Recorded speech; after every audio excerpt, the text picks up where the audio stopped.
Here's a mistake that is quietly costing some people real money.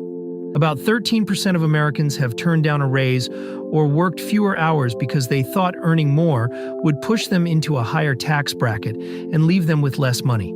That belief is wrong, and by the end of this video, you will understand exactly why and how the system actually works in your favor.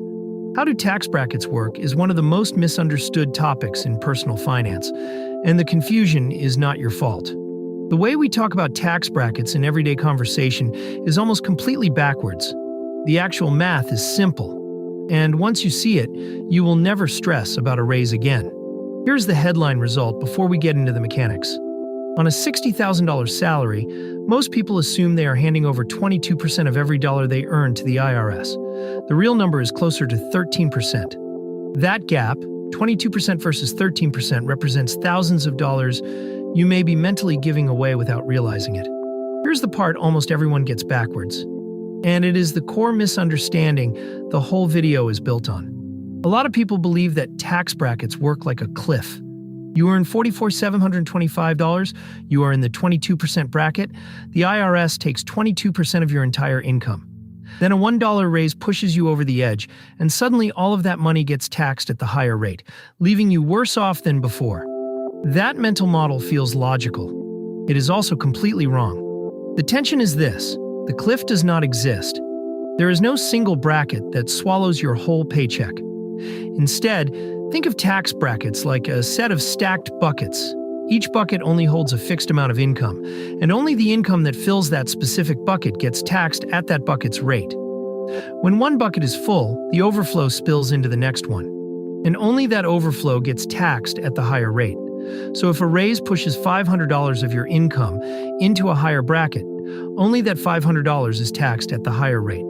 The $5,900 you were already earning is taxed exactly the same as it was before. You cannot end up with less money by earning more. That is mathematically impossible under this system. The payoff here is immediate. Accepting a raise is always financially better than turning one down.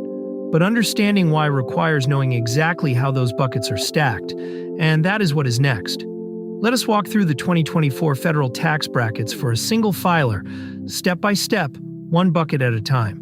The first bucket covers income from $0 to $11,600. Every dollar in that range is taxed at 10%. Fill that bucket, you owe $1,160. The second bucket covers income from $11,601 to $47,150. Every dollar in that range is taxed at 12%. That is a span of about $35,150, and the tax on that chunk is roughly $4,067. The third bucket covers income from $47,651 to $105,525. Those dollars are taxed at 22%, and so on from there, 24%, 32%, 35%, and finally 37% at the very top. Here's what matters.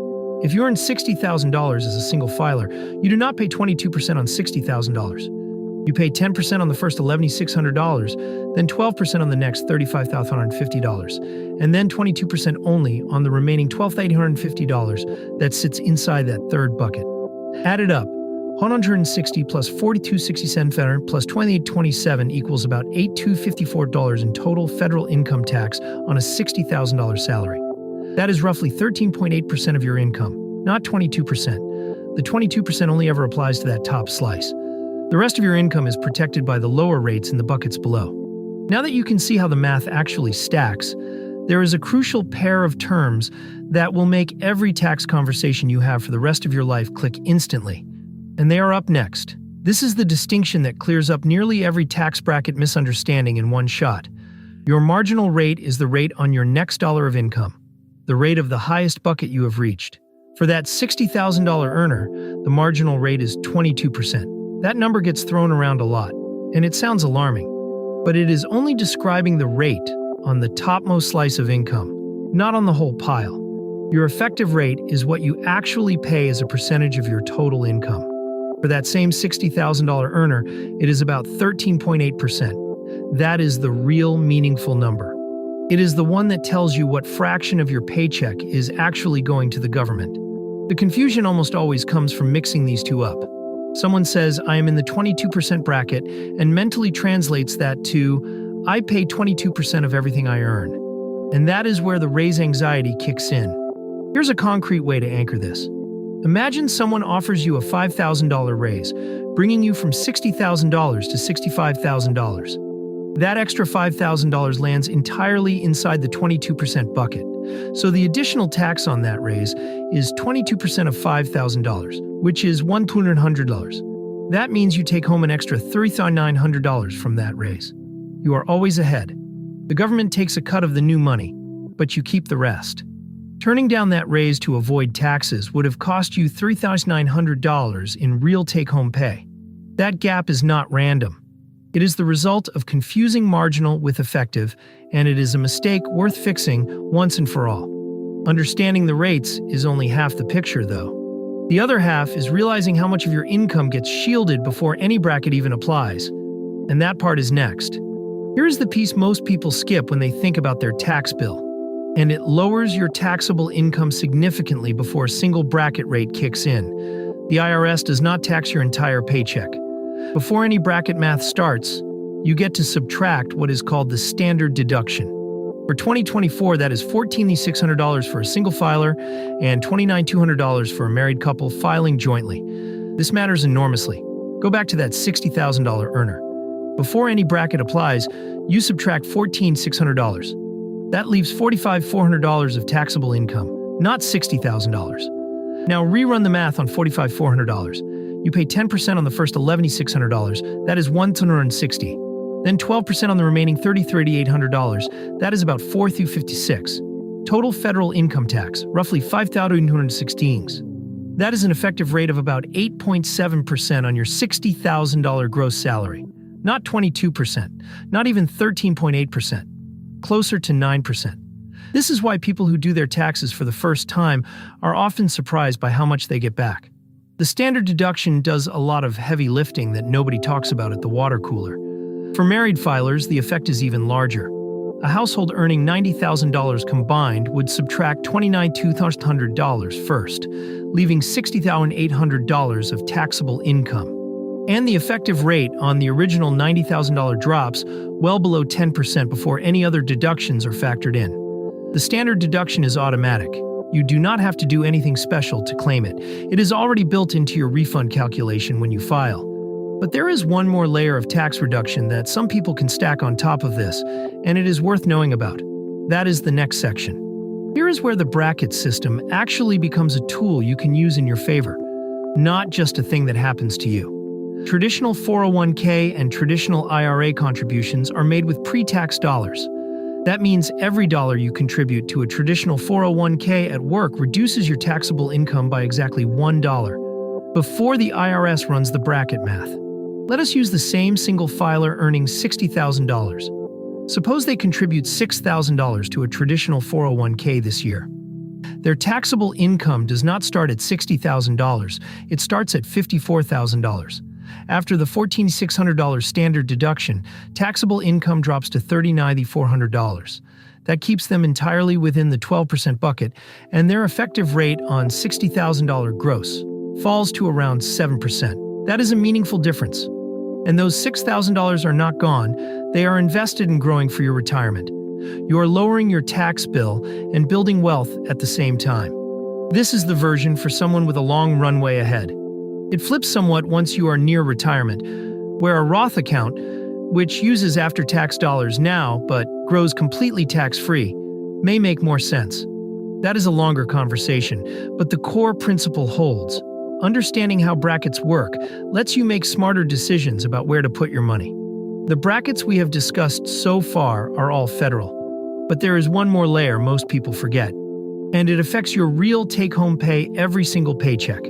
Federal income tax is only one piece of your total tax burden, and focusing only on it gives you an incomplete picture. First, payroll taxes. These are separate from income tax entirely. Social Security tax is 6.2% on wages up to $168,600 in 2024, and Medicare tax is 1.45%. Your employer matches both halves. These come out of every paycheck before you ever think about income tax brackets. Second, state income taxes. Most states have their own income tax on top of federal. Rates and structures vary widely. Some states like Texas and Florida charge zero state income tax, while California's top rate reaches 13.3%. Your state bracket system is usually separate from the federal one and works the same stacked bucket way. Add it all together for that $60,000 earner in a typical state with, say, a 5% flat state income tax.